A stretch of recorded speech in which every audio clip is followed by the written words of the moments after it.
Okay, so the very last thing you can do to get a little bit more power is to straighten your arm out. And again, the concept is that if you have, something that's traveling, it's like this, and it's traveling in a circle.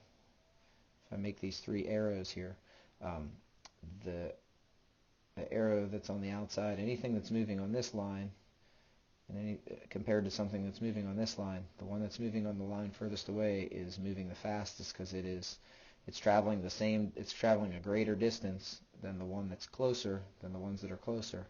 And since it's traveling a greater distance with the same amount of force, it's obviously moving faster. So what you want to try and do is you want to try and hit with as straight as possible of an arm that you can have. And you can see when you make contact with the ball, you're pretty close to almost 180 degrees. So this is great. I'm not going to lie to you. This is really, really, really good. Most people don't even get to this point. So you're really at 130 degrees. Ideally would be you want to get to 180. And the way that you do that is it's called the adduction angle, but it's just the angle of, let me change my tool here in a different color.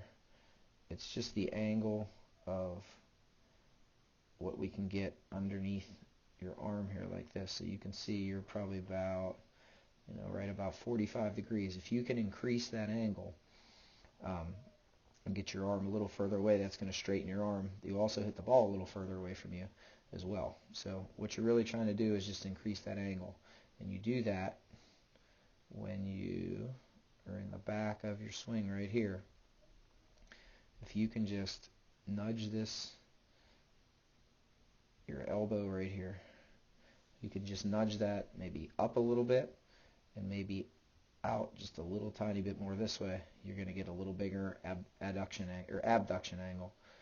And when you come around, that racket, see, when you come around, that's not going to be so close to you here. It'll be a little bit further away.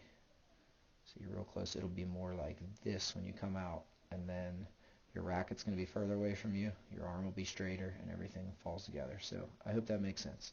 But that's really what you're after, and your forehand's really, really, really good. I'm not going to lie. It's very technically sound, and you're doing some really high-level stuff with it.